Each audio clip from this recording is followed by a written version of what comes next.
जगतियाल जिले में फिरका परस्तों की जानिब से पुलिस की मौजूदगी में शरंगेजी, मुसलमानों के ईदगाह का मिंबर शहीद करके भगवा झंडा लहराकर कुमकुम डालकर पूजा पाठ करते हुए मुक़द्दस मकाम की बेहुरमती के बावजूद पुलिस खामोश तमाशाई और दूसरे दिन भी इसमें मुलव्विस अफराद के खिलाफ कोई कार्रवाई नहीं की गई। तफसीलात के मुताबिक ज़िले जगतियाल के बीरपुर मंडल के नसीमला पल्ली मौदे में फिरका परस्त अनातिर मौजूदा बीरपुर मंडल कांग्रेस पार्टी सरपंच, नायब सरपंच और वार्ड मेंबर्स और आंध्रा ज्योति कॉरपोरेटर वेणु के अलावा साबिका एमपीपी और जगतियाल के बीजेपी कायदीन ने ईद उल फित्र से ऐन क़ब्ल पुरअमन फिदा को मकदर करने की मुनज़्ज़म साजिश करते हुए ईदगाह पर मुसलमानों को नमाज अदा करने से रोकने और ईदगाह को बर्खास्त करने एहतजाज किए।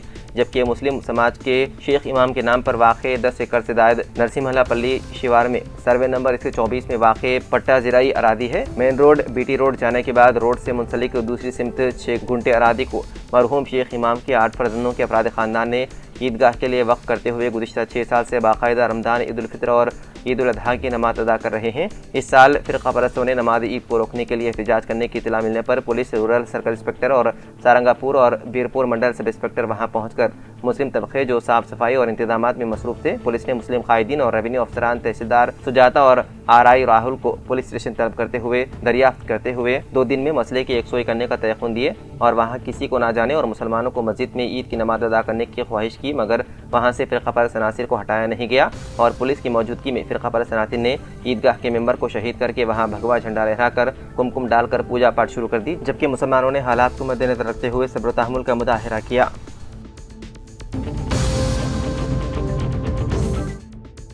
इसराइल पर ईरान ने बैलिस्टिक मिसाइलों से हमला किया। यह हमले खास तौर पर आराद शहर और देमुना शहर में वाक़ इसराइल के अहम जोहरी तहक़ीक़ी मरकज़ को निशाना बनाकर किए गए। ताहम ज़राए के मुताबिक इस तहक़ीक़ मरकज़ को कोई नुकसान नहीं पहुँचा, लेकिन उसके करीब वाक़ इमारतें मुतासिर हुई। रिहायशी इलाकों पर मिसाइल गिरने के बाईस 100 से ज़्यादा अफराद ज़ख्मी हो गए, जिनमें 6 हलाक हो गए। बताया जाता है कि हफ्ते के रोज़ ईरान के अहम जोहरी अफजोदगी मरकज़ नतंज पर हमलों के बाद तेहरान ने जवाबी कार्रवाई करते हुए ये हमले किए। इत्तलात के मुताबिक ईरान की जानिब से दागे गए 2 बैलिस्टिक मिसाइलों को रोकने में इसराइली दिफाई निज़ाम नाकाम रहा, जिसके नतीजे में अराद और देमुना शहरों के रिहायशी इलाकों पर मिसाइल गिरे। उन हमलों से शदीद आग भड़क उठी और कई इमारतें तबाह हो गई।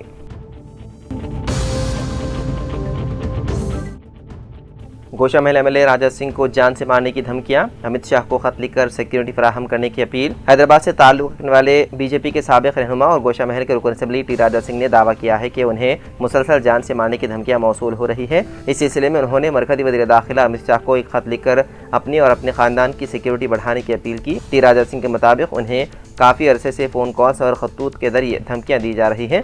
उन्होंने अपने खत में कहा कि अब ये मामला मज़ीद संकीन हो गया है, क्योंकि धमकियों का दायरा उनके ख़ानदान तक भी फैल चुका है, जिसकी वजह से वो शदीद तशवीश में मुब्तला है।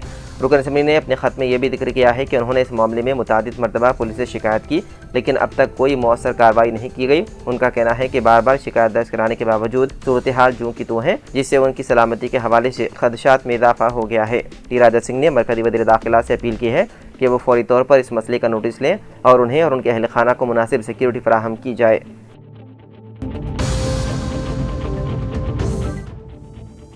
आंध्र प्रदेश के पोलावरम के एमएलए सी बालराजू को साइबर मुजरिमों ने धोखा देकर ठग लिया। उनके बैंक अकाउंट से 12 लाख रुपए चुरा लिए गए। आरटीए चालान के नाम पर आए हुए एक लिंक पर एमएलए ने क्लिक किया, जिसके बाद उनके बैंक अकाउंट में मौजूद रकम गायब हो गई। धोखाधड़ी का एहसास होने पर एमएलए बालराजू ने मुकामी पुलिस स्टेशन में शिकायत कराई दर्ज। हुज़ैराबाद के एमएलए पी कौशिक रेड्डी को मुबैना तौर पर अपने हल्के इंतखाब में बीआरएस केडर की मुखालिफत का सामना है। हुज़ैराबाद हल्के के 5 मंडलों के अहम बीआरएस कायदीन मुबैना तौर पर जिम्मीकुंटा शहर के मदाफात में जमा हुए और उनके साथ कौशिक रेड्डी के बर्ताव पर अपनी नाराजगी का इजहार किया। उन्होंने दावा किया है कि कौशिक रेड्डी हल्के में पार्टी कारकुनों और दूसरे दर्जे के कायदीन को नज़रअंदाज कर रहे हैं, जो उनकी परेशानी का बाइस बन गया है।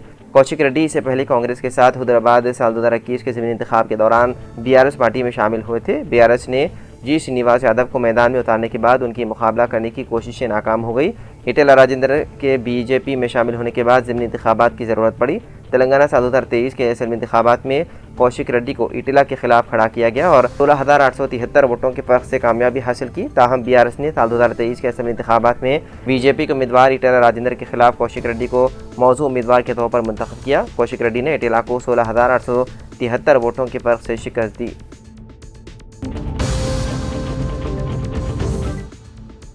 बीवी की खुदकुशी के बाद करीमनगर एसआई को फांसी पर लटका हुआ पाया गया। अपनी बीवी को मुबैना खुदकुशी में खोने के चंद दिन बाद करीमनगर के टाउन पुलिस स्टेशन से मुंसलिक एक सब इंस्पेक्टर हफ्ते को आंध्र प्रदेश के श्रीकाकुलम जिले में अपने ससुराल में मुर्दा पाया गया। सब इंस्पेक्टर चंद्रशेखर की लाश सीता मीठा गांव में उस वक्त लटकी हुई पाई गई जब वो अपनी बीवी के आखिरी रसूमात के बाद की तकरीब में शिरकत कर रहे थे।